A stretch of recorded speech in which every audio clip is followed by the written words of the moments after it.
Yes, man, ons het is vir my nogal opwindend hierdie naspeurbaarheid. Jy weet, in die hele traceability ding wat ek dink Jan, jy het dit weer met jou bees wat ek dink op sigself jy kan 'n boek skryf, dink ek met jou bees. Ja, natuurlik, ek wil sê daai bees is van toepassing op enigiets in die lewe. Dis nie net, jy weet, 'n beesboer nie of 'n boer se besigheid nie. Maar nou wil ek sê hierso is waar, soos die Engelsman sê, is where the rubber hits the road. Jy weet, ons kom uit back and close hier. Ek sou sê is dit die ergste wat ons nog gehad het? Of voor ek vra die vraag is wat is die stand van sake? Hoe ernstig is dit? Maar dan wil ek die tweede vraag is ek wil dit terugvat in die verlede en so in terme van diere siektes goed in die verlede, hoe dit hanteer, hoe dit gelyk, hoe dit verander. Wat is die uitdagings, wat is die geleenthede? So by jou begin, Andy. So van my kant af, ek sal daai waar dit begin in die verlede sal ek bietjie vir Jan los, hy is bietjie wyser as ek. Maar wat nou is, waar staan ons nou? Ek wil sê ek is, solank wat ek leef nie so lank nie, maar dit is die ergste. Ek dink hierdie is erg. So die beheer, ek dink nie meer, dis my persoonlike opinie, ek dink nie meer hulle het beheer nie. As jy kyk, dit is gebaseer op hoeveel areas aangetast is. Dit is nie meer net in intensiewe plekke nie, so dis stoetboere, dis primêre boere want hoe kom hy daar? Jy weet, dit is moeiliker om daar uit te kom. En dan die laaste een is, as jy kyk hoeveel samples gevat is om te toets. Dis sommer 400 wat op 'n dag wag om getoets te word. En die laboratorium is weke agter. So wat ek probeer sê is, weet jy hoeveel moet daar nog getoets word en nog positief kan uitkom? Dis nag. So dis my opsomming. So dis 'n konstante reaktiewe proses. Absoluut. En daar kan nog 'n onaangename verrassing ja. So as jy ook na die data kyk, die hoeveelheid positiewe gevalle per week of per maand is 'n eksponensiële kurwe. So dit raak net al hoe erger en al hoe meer raak positief. So ek dink ons het beheer verloor. Dit is al dit is al gedokumenteer dat die beheer wat ons in die verlede gehad het, moet ons verander. Ons moet die toekoms anders benader as die verlede. Ja, so nou hoe het die verlede gelyk in vergelyking met nou? Ja, so ek stem saam met Andy, is buite beheer. So ek het nog nooit in my lewe so uitbraak gesien van back and claw nie. Jy weet, so ek dink jare terug het ons geweet van back and claw, maar dit nooit gesien nie. Dit was iets wat ons van geweet het, maar dit was nooit hier by ons nie. En ek dink daai tyd het ons nog uitslagbenadering gevolg. As daar wel back and claw is, word die diere vernietig en dis klaar. En maak hom so gou as stil as moontlik. Dit is 'n verlies vir daai boer, maar dit is vir die hele land holisties is dit stop jy hom in sy spore. Maar nou is hy buite beheer. Ons kan nie glad nie. Daar's glad nie 'n kans van uitslag. Ons sal dit moet beheer met 'n ander metode. Ons sal moet 'n ander paradigma skuif maak vir die beheer van back and claw. As ek net terugkyk, toe ek 'n jong klinikus was, het ons nog baie gebloei vir besmetlike misgeboorte. Daar's weer 'n B, brucellose, selfde ding, het ons gebloei, al die kuddes, elke jaar gebloei, TB getoets, baie toegewyd dit gedoen. En nou, as jy kyk na wat nou aangaan, is brucellose weer uit buite beheer. Ons het op 'n stadium, toe ek nou nog jonk was, en toe het ons op 'n stadium vir ons gesê, het ons self gesê, maar nou het ons hom gewen. Ons skouers geklop en gesê, ons het hom onder beheer, hy gaan binnekort totaal uitgeroei wees. Maar ek dink dit gaan alles so saam, dit is verskeie siektes, alles het buite beheer geraak. En ons wil nie vingers wys nie, maar ek dink alles het buite beheer geraak.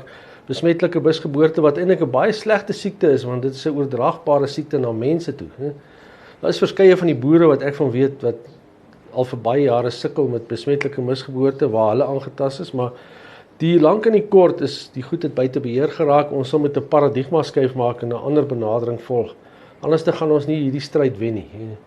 So ja, dis skrikwekkend eintlik. Wat is daai, Alex, ek wil net daarby aansluit, so wat is daai paradigma skuif? Man, dit kom terug op bestuur. Dit is as jy goedkoop koop is duur koop.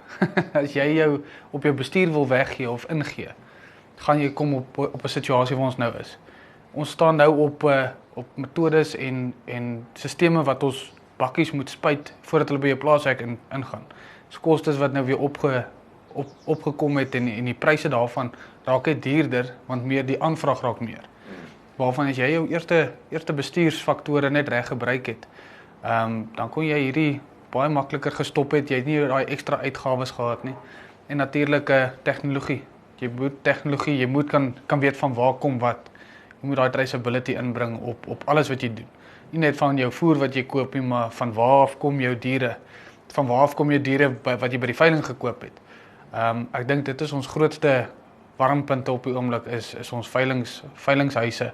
Jy weet nie altyd van waar af kom jou diere nie. Nie dat ek sleg wil sê op die veilingshuise nie, dit is nie bestuurbaar altyd nie, maar jy bring gou vandag jou bees wat jy by 3 ander boere gekoop het na die veilingshuis toe. En dit vat net een bees om die res van die beeste te besmet. So ek wil daar stil staan. Is die ek kom nou weer terug na 80-20 principle. Jy weet, is dit nie dan die wegspringplek? 'n veilingshuis, 'n veiling. Dit sal 'n baie goeie wegspringplek wees. Hoe lyk dit dan? Hoe lyk daai oplossing as ons dit môre moet implementeer? As ons môre moet implementeer, gaan ons 'n paar oproepe moet maak, maar as dit gaan oor jy moet bewys van waar af kom jou dier. Of dit nou met ID-scan is of deur jou tag is. Maak nie saak deur hoe dit gedoen word nie. Jy moet kan bewys met 'n pin location van waar af kom jou dier om die waardigheid daarvan te toon. Dan is die koop van jou diere baie maklik want jy kan altyd as daar 'n back and closure uitbreek, kan jy altyd terugtrace na jou verskillende verskaffers of verkopers toe. Van waar af kom dit? En dan het jy nou verantwoordelikheid om nader te staan en sê, sorry, dit was my skuld en die las word dan op jou gelê. Is daai deel en weer eens ons sal nou nie veilingshuise uitsonder nie, maar is dit ook, jy weet, geld. So met ander woorde, of hy nou gesond is of nie, ek kry 'n persentasie van die verkope. Is daar, ek wil amper sê 'n gulsigheidskomponent wat daai transisie na ek gaan nie jou bees vat nie, of as jy nie vir my kan bewys nie, gaan ek hom hier deurdruk vandag en ek sou okay om die potensiële inkomste op te gee. Ja. Of as ek agterkom dit was jou veilingshuis, gaan ons gaan vir jou ry, want jy het bygedra tot die besmetting of siek maak van ander diere. Kyk, dit is een van daai, is dit tweesydige chicken egg. Ja. So jy kan as veilingshuis, ek wil glad nie uit 'n veilingshuis praat sonder hulle glad nie. Maar ek dink dit is voordelig en nadelig vir soos enige besigheid. As daar 'n stelsel in plek is, kan jy die bietjie speling wat jy gehad het is nou ook dalk 'n nadeel vir jou. En weer eens jou geleenthede is dalk meer. So dit is nou maar 'n brug. Ek weet nie of julle kan bylas daarop, maar Gaan nie. So ek dink dit kom maar daarop neer, nie net veiling, dit is ook uit die hand verkoop of so iets, maar ek dink die beweeg van 'n dier moet so vinnig as moontlik gekontroleer wees. Daar's verskillende maniere hoe mense dit kan doen. En dis nou net ek is nie die regering nie, maar ek dink op die stadium met die manier hoe die siekte versprei, gaan dit 'n goeie roep wees dat ons net alle beeste vir 'n ruk nie beweeg nie. Yes, daar is noodslagtings en daar is sekere goed, maar dit gaan beheerd wees. Voerkale wat nog moet slagpale toe gaan of 'n boer wat iets moet verkoop om 'n inkomste te genereer, no problem. Maar dan is dit nie meer die getalle wat ons op die oomblik moet bestuur. So huidiglik is nog die fundisies en alles gaan nog aan. Daar's nog soveel diere wat geskuif moet word, so die beheer daarvan raak verskriklik moeilik. Ek dink om permitte nou uit te skryf vir al die diere wat beweeg, ek dink nie ons het die menskapasiteit om dit te doen. So as ons net vir 'n ruk die beweging baie beheer, gaan ons klaar ons uitdaging minder maak. Dis maar net een aspek om dit aan te spreek, maar ons spreek nou oor die fundisies en ek dink hy is so erg, die veilingshuise het 'n verantwoordeling aan die koper om die produk wat hy aanbied, 'n veiligheid daaraan te koppel of 'n risiko, hoe jy dit ook al wil noem. En ek dink, weer eens hoe meer 'n veilingshuis daaraan kan voldoen onder ons huidige omstandighede, hoe meer kopers gaan hy kry. Ek wil sê want dis wat jou uniek maak bo die volgende ou wat Presies. nie kan self kan bewys Presies. waar kom die diere wat hy aankoop of waar deurdruk vanaf. So ek as 'n koper, as ek 'n voerkraal is, dan gaan ek die veilingshuis kies wat al reeds vir my daai risiko uitvat. En hy speel oop kaarte, ek kan dit beoordeel en ek dink okay, hierdie is vir my goed genoeg, ek sal by hom kom. 'n Ander veilingshuis wat nie daaraan aandag gee nie, is open mark, ek gaan hom nie ondersteun nie. Hoe lyk dit uit 'n prakties met ID scan? Is dit 'n geleentheid vir julle ouens? Ja, daar's 'n groot geleentheid wat daarin in lê. Ons sal definitief om dit vir die voerkrale of veilingshuise en voerkrale makliker te maak, sal ons net in 'n vinniger manier kyk, want dit kan diefstal ook uitskakel. Dit kan help met die diefstal. Ek weet van 'n hele paar geleenthede wat die diewe gevang word op 'n veilings by Want hulle veilings. weet, dis wat hier kom, die diere kom, môre is hulle hier. Ja. So dit kan ook uitgeskakel word, ja. As ek miskien hier nog kan bylas, in prinsip daai ding, die beheerder, as jy hierdie ID scan as 'n voorbeeld gebruik, en daar's nog ander ook, maar as die boer op die plaas dit kan identifiseer, hy stuur dit vir die veilingshuis. Die veilingshuis kyk dat die bees wat die boer gesê het gaan kom. Al daai 100. Dis weer identifikasie. Is dit die bees Presies. wat jy Maar gesê het? daai het ons klaar beheer. So ons kan al klaar voor die tyd risiko's identifiseer. Nee, jy het die laaste 25 dae of 21 of 10 dae nuwe beeste ingebring. Ek gaan nie jou beeste vat nie. Uit 'n veiligheidsoogpunt. Ja. Risiko-oogpunt. Boer B of C, D, nee, jou. So maak ons die hele wêreld veiliger. En dit kan nie anders in my opinie as met elektroniese sisteme, want sodra daar papier is geduldig en dan moet weer iemand dit oorskryf en teken en daai ding. Papier is geduldig. Ja. Ek weet daai moet 'n T-shirt word. So en daarom moet ons, en dis ook die skuif wat ons as 'n boeregemeenskap moet doen, ons moet na die tegnologie toe gaan, want hy is soveel vinniger en soveel meer akkuraat en hy daag elke dag op en hy doen dit in die nag en hy doen dit in die oggend en hierdie siekte, een van die belangrike is die tydigheid. So ek weet nie of dit goeie Afrikaans is, jy weet die timing om sekere goed te doen. As ons en ons 4 weke nadat die uitbraak was, gaan ons nie 'n groot verskil maak, miskien in die toekoms dat daai diere nie weer siek word nie. Maar as ons nou 'n uitbraak het soos vandag, dan is timing of the essence, as kies vir die Engels. Ja. So, hoe vinniger ek daar reageer, hoe groter maak ek 'n verskil vir my kudde en vir die omgewing. Jan, wat dit en weer eens is nie 'n ek wil nie 'n polities gedrewe vraag of iets nie, maar jy weet wat het verander?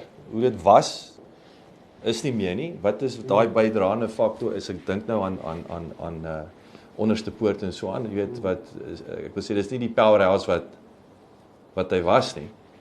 Is dit maar net nog 'n voorbeeld van wat dinge nie gebeur soos dit moet nie. So ek dink die absoluut gedrewe mense, so agter alles sit iemand wat die ding dryf. En as jy nie toegewyde mense het wat hom dryf nie, dan die stelsel gaan nog aan, maar die stelsel is nie so effektief soos iemand wat 'n wil nie sê slawedrywer nie. Hy is nie 'n slawedrywer nie, maar hy's iemand wat die ding, hy het die groter prentjie in sy geheel sien, hy raak en hy stoot hom. So ek wil net terugkom na wat ons nou gesê het. Ek sien die kliniese dier en dan 'n stelsel agter die dier. Want ons weet al die diere wat blootgestel is aan back and claw gaan nie onmiddellik die simptome wys of die kliniese tekens wys nie. So ek dink dit is ook deel van die probleem. Ek dink Rick Mappen het gesê by die Rowasa Kongres, hulle het iets soos 80 diere gebek wat in 'n uitbraak was in 'n voerkraal en net die laaste 2 of so het duidelike letsels gewys. So jy kan dit maklik mis. En ek dink dit is hoekom dit is die dier hiervoor wat dalk vir jou vals beeld kan gee dat hy nie aangetast is nie. En dis hoekom jy die stelsel agter om die bees het wat eintlik 'n stelsel is wat rigied is. Hoe gaan die beweging? Waar kom hy vandaan? Maak nie saak of hy nou simptome kliniese tekens wys of nie. Dis irrelevant. Dis irrelevant. Dit gaan oor beweging. Dit gaan want jy kan 'n maklike foutjie maak met kliniese ondersoek. En daar's ook soos Andy gesê, daar's 'n lang waglys of monsters wat wag vir getoets te word. So jy kan eintlik deur net op die dier te fokus, gaan jy dalk 'n dierprys betaal. Maar jy moet eintlik die dier plus 'n stelsel om die dier hê. Die stelsel is rigied. waar kom jy vandaan? Wat het daar gebeur? Hoekom is jy nou hierso? Bla bla bla bla bla bla. So jy het 'n stelsel om die dier ook nodig want ek het selfs in my loopbaan 'n hondsdol uitgeval in 'n bees gehad wat ingekom het as die domvorm. Weet jy kry 'n hondsdol uit 'n domvorm en dan die aggressiewe vorm. Kom hy in as 'n domvorm, dan sien jy hier's 'n siek bees. Die boer het hom kom aflaai by die hospitaal. Nou ondersoek jy hom, die volgende dag is hy aggressief en hy bulk, dan besef jy hier is nou groot moeilikheid, hè. Toe is dit positief vir rabies, maar jy kan so maklik 'n fout maak. So en almal van ons maak foute. Die bees presenteer as 'n siek bees, maar dis eintlik toe hondsdolheid, hè. En hier kan jy met die back and claw gaan dieselfde wees. Jy kan gevalle sien wat nie lyk na niks nie, maar hy's viremies. Hy's aansteekbaar of hy kan die virus oordra. So jy het eintlik 'n soliede fondasie of iets om hom wat sê maar ons kyk na dit en die dier is deel van die prentjie, maar dis nie net die dier nie. Dit is 'n ander ding, 'n fondasie of 'n ding rondom die dier wat ons beskerm. Want anderster maak ons 'n klein foutjie en dan die virus is so aansteeklik, die siekte dan weg is hy. Dan is hy buite beheer en ek dink dit is op die oomblik wat ek dink gebeur is dat mense hoor daar's 'n uitbraak in ons omgewing. Nou moet ek my beeste skuif vandag en daar gaan hy op sy bak. Met die virus daar gaan hy. Nou gaan ek om 200 km hiervan af na my broer toe op sy plek waar hy is en sy weet daar die virus en so en hy's buite beheer wat dit betref, hè. Want ek wil miskien nog daarby voeg, ongelukkig moet ons, en ek gaan nou hierdie harde woorde gebruik, maar moet ons 'n stelsel hê wat jy kan afforceer. So dit kan nie net op eie integriteit gebeur, ongelukkig. Maar dit is wat dit is. Yes. So, en as jy dit kan toepas, want dan hou almal by die reëls, as jy dit kan afforceer. En weer eens, hierdie tipe nuwe tegnologiese naspeurbaarheid sisteme, daarmee kan ons dit doen. Want niemand kan met dit beter nie. Ek kan nie jou benadeel omdat ek nou iets daar gedoen het sodat ek jou benadeel. Jy weet, dit is objektief. Hoe is mens nou en ek bedoel daai afforceer weer eens wetgewing staat.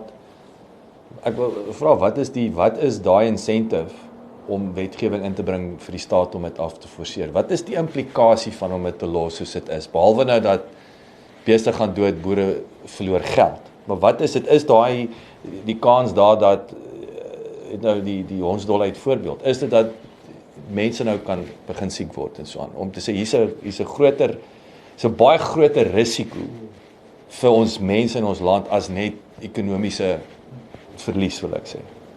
So op die back and closure is dit nie. Hy gaan nie na die mens toe nie. Ja. En hy is eintlik tussen ons veeartse, Jan help my reg, is eintlik 'n sisserige siekte. As ek so kan. Ek wil sê is verkoue. So iets. My man. Jy weet, knopveldsiekte, asemhalingssiektes. Dit is baie erger siektes as hierdie. So hierdie is maar eintlik in die wêreld is dit maar net 'n marketing access disease om mense of lande van markte te weerhou. Maar as 'n siekte is hy baie kleintjie. Maar okay, dit is die reëls, so ons moet daarby gaan. So ja, daar's nie mense kan hom nie kry nie. Daar's nie 'n ander leverage, daar's nie 'n ander faktor wat jy kan force. So dit gaan die boere is primêr betrokke want dit gaan oor hulle rand en sente. Jan het verduidelik ook van die melkerye hoe dit hulle geaffekteer het en hoeveel minder inkomste per dag want die melk kan nie verkoop en so. Maar die staat of ander mense wat sekere sisteme in plek sit, is dalk nie so direk betrokke nie. So of dit nou vandag uitgesort wees of môre, ek kan dit nie kry nie. Dit is geen direkte, ek is nie betrokke by die rooi vleis waardeketting nie. So ons het nie 'n ander insentief of 'n leverage om hierdie ding te bekeer, wat deel van ons probleem is. Ek sien. Ja. So Die gevolge is nie groot genoeg. ja, soos Jan nou ook Maar gesê tog is daar blerrie klomp gevolge. Groot gevolge. verskriklik. Dollars. Nee, verskriklik as hierdie boere of produsente as hulle dit kry, dis astronomies. Dit is verskriklik. Hy kan jou uit besigheid sit. Dis hoe erg dit is. So my hoe ek dit sien is dat jou kommersiële boere, die voerkrale, die groter boere vat 'n baie groot pak sla. Hulle kry swaar. Kommunale boer of 'n klein boer, dit affekteer hom nie regtig so groot nie. Sy dier is miskien bietjie seer voete en 'n bietjie kwyl in die bek en hy speel bietjie met die tong en hy seer in die maar as hy oor dit is dit verby. Hulle gaan nie vrek op strepe nie, die beeste vrek nie. So dit is eintlik die kommersiële boer en die voerkraal wat die finansiële verlies ly, maar nie die boer wat nie eintlik omgee nie. En wat die probleem veroorsaak. Wat heel waarskynlik die probleem veroorsaak en soos wat ek kan agterkom is dit heel waarskynlik die vervoer van beeste van hier na daar vir 'n troue of 'n begrafnis of wat ook al. En ek dink die ander faktor wat ons nie moet vergeet nie is mense verstaan nie die siekte nie. En ek dink dit is ons as veeartse stry onder mekaar en daar's vergaderings en hierdie weet dit is maar nou ons praat met mekaar, maar ons praat nie met die publiek nie. Ons praat nie met die verkeerskonstabel wat daar so langs die pad staan nie. Hy het nie 'n klou wat aangaan nie. En hy kan 'n groot rol speel om daai weer eens beweging te beperk. Polisieman en hy moet eintlik dan en ek weet van 'n geval waar 'n trok gestop is en dit was in Zimbabwe waar ek gewerk het, waar 'n groot kommersie die mense was fourie gewees in Zimbabwe. Fourie, hulle het Brahmane, stoet Brahmane, die trok is gestop want hulle het 'n permit gehad vir die vervoer van Brahmane. En dit was ook tydens 'n back and claw probleem in Zimbabwe en hulle het die trok gestop, die diere getel en die permitte gekyk en alles is reg.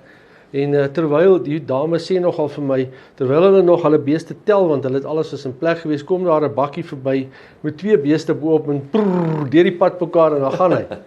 Nou hierdie ouens is so besig om die beeste te tel en te kyk of die permit reg is dat daar gaan 'n bees of 'n bakkie met 2 beeste reg deur die pad mekaar en goem aan.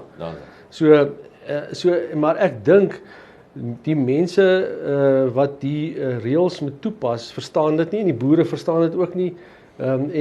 Die kleiner boere nog minder. Hulle het geen idee wat hier aangaan nie. Nou mag ek nie skuif nie. Ek het 'n begrafnis 200 km van hier. Ek moet 'n bees vat. Nou mag ek hom nie vat nie of ek wil trou en ek 'n lobola betaal. Ek mag dit nie doen nie. Dis die regering wat dit op my afdwing. Verstaan dit nie.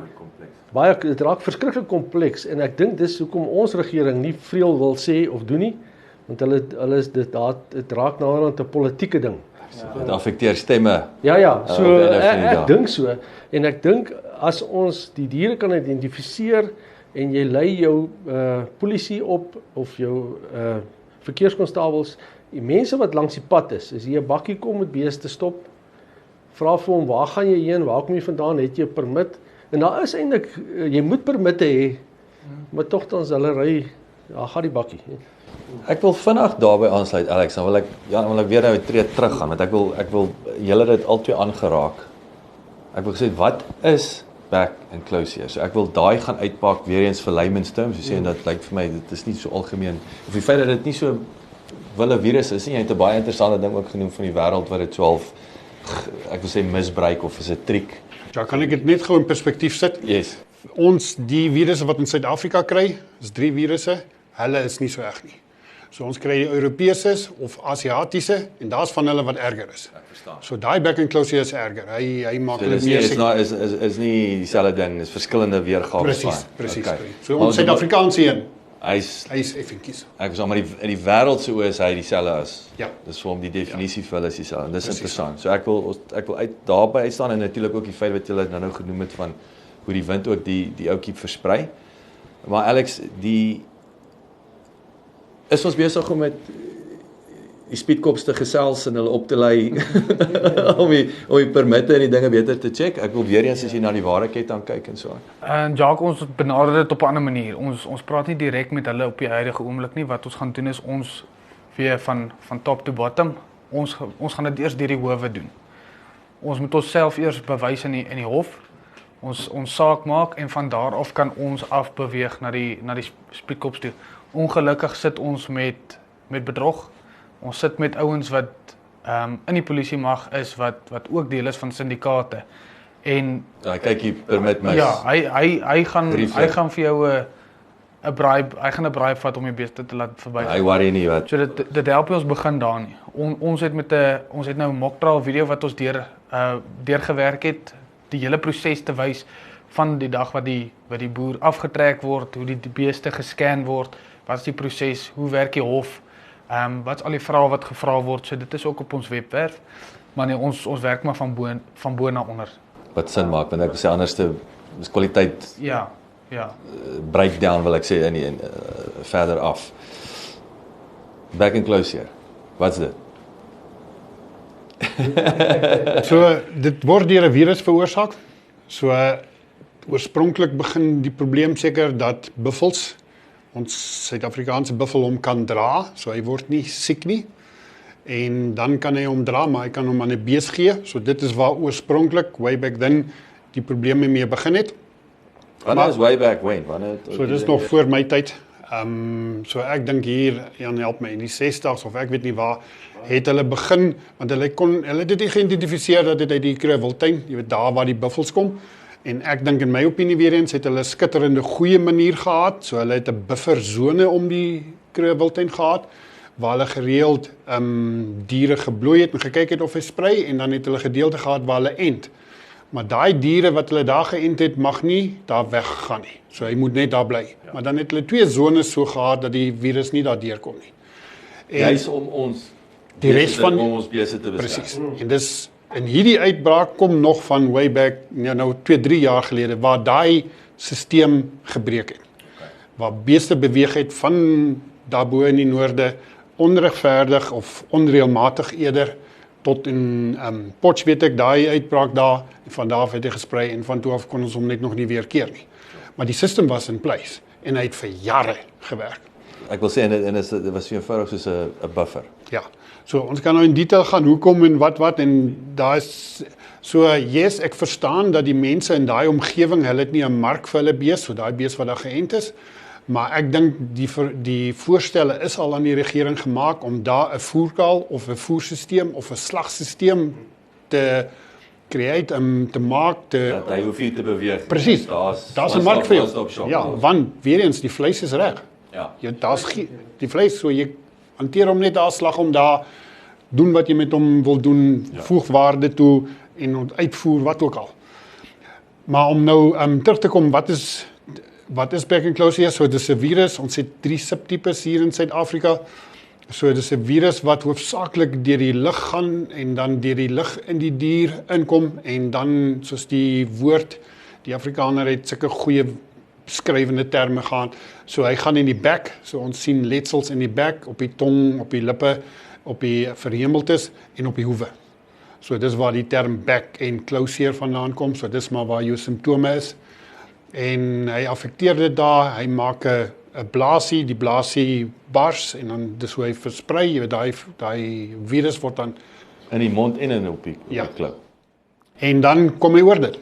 So en dan is dit amper soos mense wat 'n seertjie in die mond het, maak so 'n bietjie onaangenaamheid, dis nou 'n herpesvirus, is iets anders, maar jy voel nie lekker vir 'n paar dae en dan is dit oor dit en dan gaan jy aan.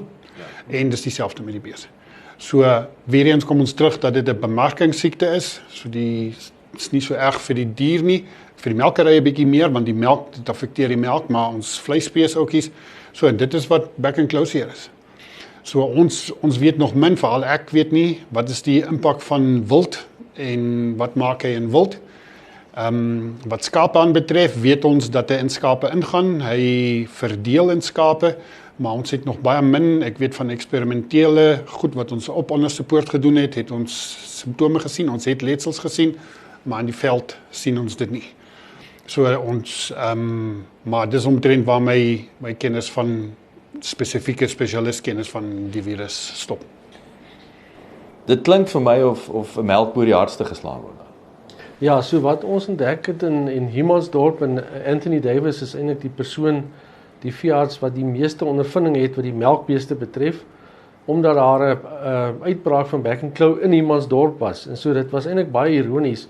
Hy is ook besig met sy PhD, hy werk op daai sporidesmin vergiftiging onder my en hy sou die Vrydag gekom het onderste poort toe. Ek dink dis 'n Vrydag of 'n Donderdag. Hy sou gevlieg het. Ek sê nog vir die sekretaresse, nou moet ek klomp goed klaarmaak want Anthony praat baie. As hy hier is, gaan ek vir 'n paar dae niks kan doen nie. Ek gaan gou dit doen en gee my net kans dat ek gou my e-posse op datum kry en dan is Anthony hy land vlieg 12 uur of dan sy vanmiddag hierso.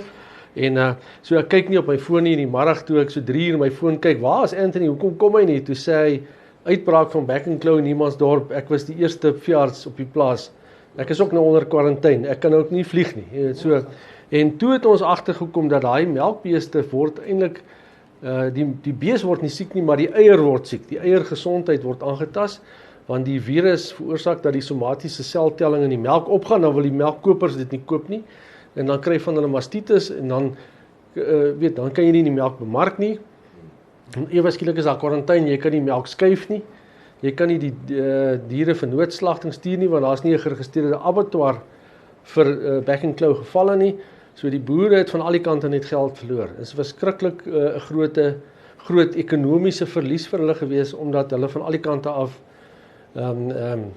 finansiëel geknou is. Dit is suiwer uitgawe. Daar sê, ek kan nie melk bemark nie, en wat toe gebeur is, dat later aan, soos wat ek verstaan het, hulle toe 'n vergunning gemaak vir die boere om wel melk te lewer aan die melkkopers, maar dan pasteuriseer hulle hom dubbel. Of al die melk moet gaan na ultra hoë temperatuur, die langlewe, sogenaamde langlewe melk. So die kaas maak ouens, die ouens wat rou melk gebruik, hulle is almal in hulle, in 'n penarie, want daar's nie melk vir hulle nie, en nou maak jy kaas, en dan is daar altyd hierdie kwarantyne goede. So dit is 'n groot krisis, finansiële krisis vir die melkbedryf, en ek dink dit was een van die eerste melkareas, intensiewe melkareas waar Back and Claw uitgebreek het. En ons vermoed, dit is wat ons nagespeur het, ons vermoed is dat van die boere teen die kus, die kalvers word weggestuur, die verse om groot te word na die binneland toe, omdat jou grond so duur is. Die plase is relatief klein, so die kalvers word vervoer na plase toe in die binneland, en dan die verse voor hulle kalf kom hulle weer terug met 'n voertuig, groot trokke. En van daai trokke het ook ander beeste vervoer. Ja. So daai trok laai af op jou plaas, en jou waarskynlik is, want die siekte is baie aansteeklik. So ons vermoed die eerste plaas dit het gebeur, want die voertuig, die trok het verse afgelaai op die plaas, het net daarna die uitbraak gekom. So daar's nou nog 'n komponent. So ons het nou, ek sê nou tong in die kies, speedkops. Jy weet, ons praat nou van beweging van, met ander woorde, op die bakkie vir die begrafnis of die troue, met ander woorde, daar gat hy net, en in hierdie geval 'n vuil trok. Ja. En sover ek weet, ek het met Dr. Johan Olivier, 'n kollega, gepraat, so blykbaar is daar goeie reëls, hulle het reëls opgestel lank terug, dat die trokke moet skoongemaak word, maar dit is ook werk en tyd vir die transport eienaar of die voertuig eienaar. Nou moet hy op die plaas kom, hy kan hom ook nie daar skoonmaak nie, want dan val die mis op jou plaas, dit is biosekuriteit, jy moet hom nou aflaai en skoonmaak op en steriliseer, en dan, dit raak 'n komplekse storie, so hulle maak hom nie skoon nie, hulle laai op en af en op en af, en maak dit eintlik nie skoon nie. En ek dink weer eens, my gevoel is die mense verstaan nie wat aangaan nie, so miskien sal hulle dit beter hanteer as hulle verstaan wat aangaan, maar nou moet ek elke keer my trok skoonmaak en steriliseer, dit kos my geld en tyd en blablabla. Nee, ek gaan dit nie doen nie, want hulle mors my tyd, na gaat hy. En na is die uitbraak in Niemandsdorp. Maar weer eens is maklik om dit te doen as 'n vloot eienaar is, want daar's geen gevolge vir jou nie. Ja. Nou kom ons weer terug na as gevolg is ons dagvaar jou vir die verlies, dan gaan daai trok skoongespuit word. Absoluut. Nee. Weereens net as jy kan bewys jou diere was skoon voordat hulle op die trok geklim het. Anders dan gaan daai standpunt ook nie staan nie. Verstaan. Ja. So as ons daarso, wat is daai, jy weet soos die Engelsman sê, wat is die low hanging fruit? Waar slaan mense weer, ek kom alweer, ek haak vas met my 82 die hele tyd. So waar is die 20% waar jy fokus wat onmiddellik vir jou 80% van die resultate gaan? Behalwe nou, en ek bedoel wat ID scan is, ek wil sê dis die toekoms, dit is nou wat die voorkomings en die proaktiwiteit gaan bring, wat dit in elk geval gaan voorkom, maar waar is die en natuurlik die beweging, maar weer eens, hoe maklik is dit en hoe moeilik is dit om beweging te beheer, of in hierdie geval om ouens te forceer om 'n trok te was? Ja, in die wetgewing, as ek dit reg het, staan dat dis 'n staatsbeheerde siekte, so die staat vat oor, positief of negatief, Maar deel daarvan is hulle het die magte om polisie en die weermag in te bring. Ons het dit nog nie een keer nou gesien. So daai wat jy vra, hoe maklik is dit om beheer toe te pas? So maklik soos 'n oproep. Eintlik. En ons is in 'n krisis.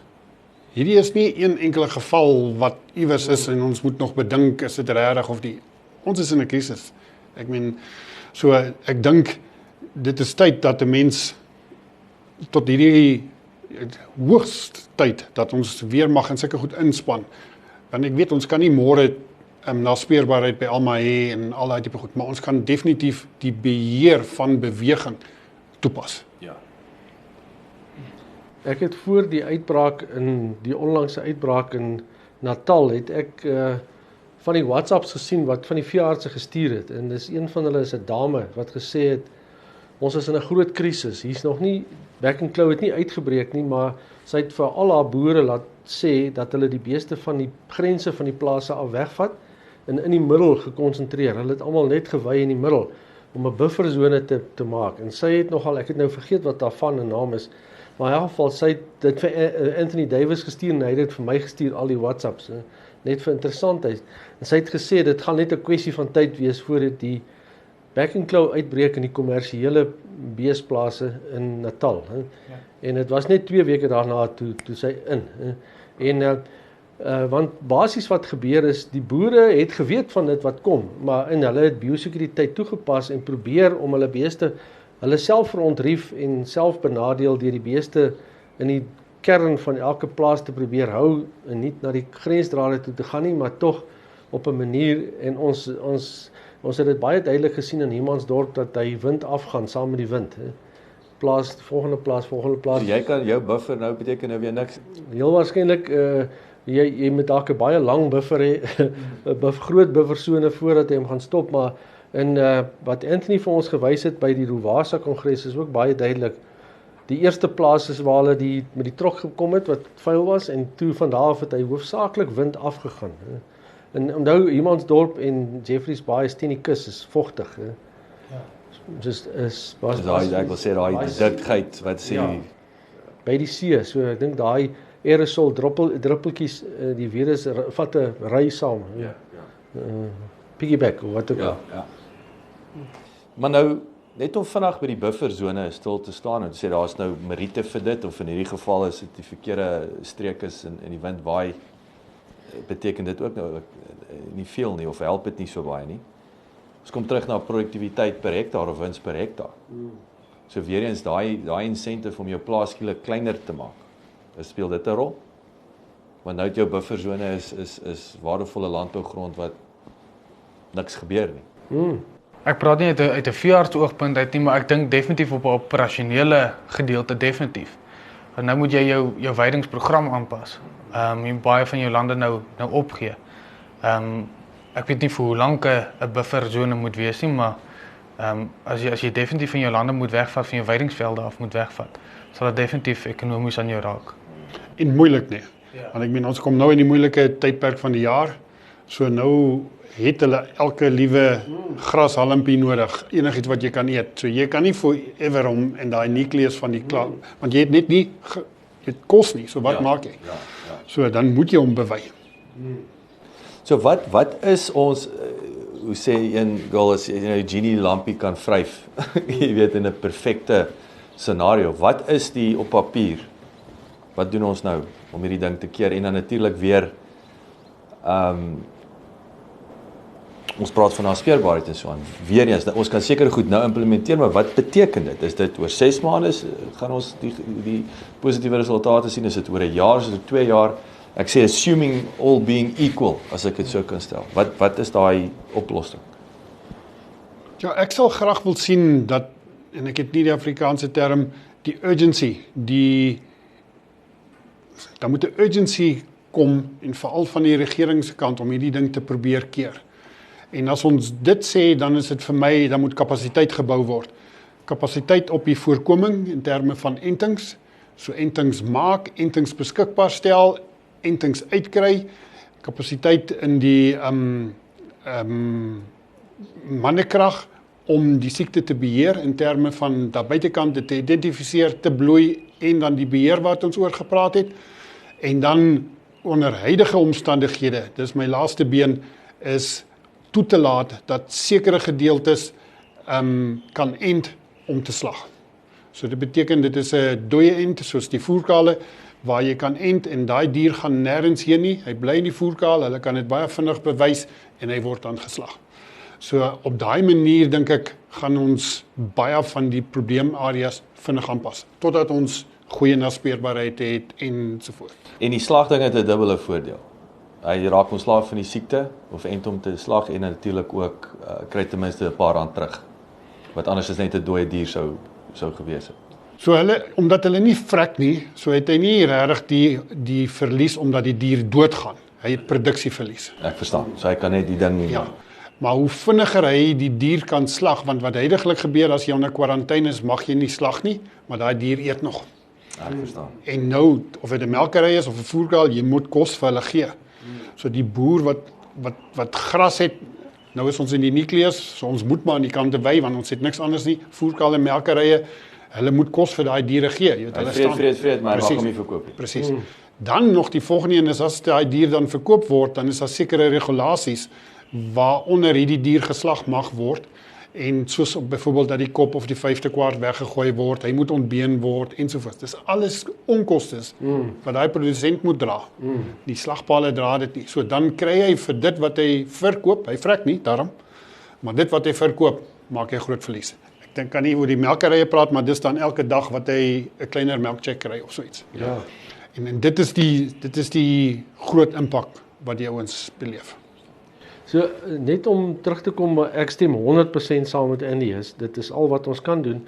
Ek dink siende dat die back and claw buite beheer is inenting omtrent die mees logiese onderste poort biologiese produkte moet opgestart word, OBP, en begin enstof maak. Ons voer enstof van Botswana af in, ten duurste. En ek dink dis al hoe ons die siekte gaan beheer is deur inenting. En dit het baie duidelik deurgekom in Humansdorp waar hulle 'n buffer begin ent het rondom die plase wat positief was. En die buffer het dit effektief gestop dat die verspreiding. So jy het 'n buffer. Hier is hy sla daai inentingsmuur. Ja, poef, dan stop hy. Jy kry soos as jy in 'n moddergat inry, daar staan hy. En dit het net so voorbrand wat jy gemaak het rondom daai area. En dit is maar dit kos 'n klomp geld want die enstof is nou 'n paar rand per dier. Want ons kan dit nie self maak nie. Ons het die kapasiteit gehad, maar ek dink ons het op 'n tyd en ek verstaan die koste vir daai inenting is astronomiese vergelyking met hoe dit was. Ja, so ek dink dit is dis die low hanging fruit, dis die maklikste oplossing. Ja. Maar jy moet nou goedkoop hê. Ja, as jy kan ent en heel waarskynlik sal as jy kan hy dalk oor die klompie jare weer stabiliseer en dan maar ek dink op hierdie stadium is dit net inent, jy weet. En dan net jy met die diere. Ek dink nou aan daai COVID enstofkaartjie wat ons gekry het. Jy kan nie vlieg sonder jou kaartjie nie, jy weet, maar jy moet eintlik nou ingeënt word maar jy moet 'n ID scan kaartjie kry of op sy rekord moet dit wees. Anders as jy daar stop aan die pad op pad Pietersburg op Polokwane toe 'n bakkie met 2 beeste dan waar is jou sertifikaat dat hy geënt is? Ja. Maar hoe gaan jy nou weet as hy nie geïdentifiseer is nie, weet, maar nou moet jy eintlik moet daai verkeerskonstabel of speedkop moet eintlik sy kan sê, hierdie ou is reg, hier is sy kaartjie. Ja, of sê. Die lekker ding van ID scan is hy het reeds 'n sertifikaat. So hy kry sy ID boek. Al hierdie goeders kan teen daai dier gesit word. En dit is of jy kan hom uitprint of jy kan hom stuur vir wie ook al. So as daai bewys op die sertifikaat is, daar's 3 foto's wat die gesig wys, die neus wys en die oortag wys wat tans in daai beeste oor moes gewees het. Ja. So hy kan sommer dadelik kyk of dit die regte tag is of dit lyk of dit dieselfde beeste is. En dan as daar enigsins iets is wat hy vermoed dit is nie dieselfde beeste nie. Is daar 'n fasiliteit vir hulle om die dier te scan om seker te maak dit is die dier. En as die dier gescan is, kan hulle ook kyk van waar af kom die dier. Om seker te maak is nie net 'n rooi sone uit nie. Ek dink dit is waartoe ons wil beweeg is as jy in 'n groen sone is, kan jy jou diere rond beweeg. Maar dit is om daai zones te allokeer en 'n bietjie meer nader te trek aan die boks. En wie daai zones komponent uit 'n praktiese oogpunt, wie doen dit? Dit sal die regering sou moes wees. Maar ek dink as ons as boere nie eers gaan ingryp nie en ons wil wag, gaan ons lank wag. As ons die probleem wil stop, gaan dit by ons begin. Verstaan, soos weer hand in eie boesem. Ja. En as mens dit reg kry, as mens nou sê okay, ons is 10 boere wat saamstem, weet obviously gaan dit sneeu as dit gebeur. Jy kry daai perfekte scenario vandag wat weer eens tydlyne en so aan. Hoe lank vat dit om te implementeer en wat is daai ripple effek ten einde om Ek dink die moeilikheid met back and claw wat 'n geskeduleerde siekte is, die staat is in beheer. So dis hoekom die frustrasie onder die privaat veeartse so groot is, want hulle mag eintlik niks doen nie. Alhoewel hulle hande is vas. Hulle kan nou 'n oplossing bring. Maar hulle weet soos Anthony Davis vir my gesê het, hy sien sy boere is besig om finansiëel by die drein af te gaan en hy wil help, maar hy kan nie help nie want die staatsveearts het oorgevat. Staatsveearts in hulle geval dink ek sit in Kaberga in Port Elizabeth en hy kom so nou en dan daar uit en weet so dis nie vir die ouens wat op die grond is om te bestuur nie, dan gaan dit, maar dit is 'n geskeduleerde siekte, dit word onmiddellik oorgegee aan die staat.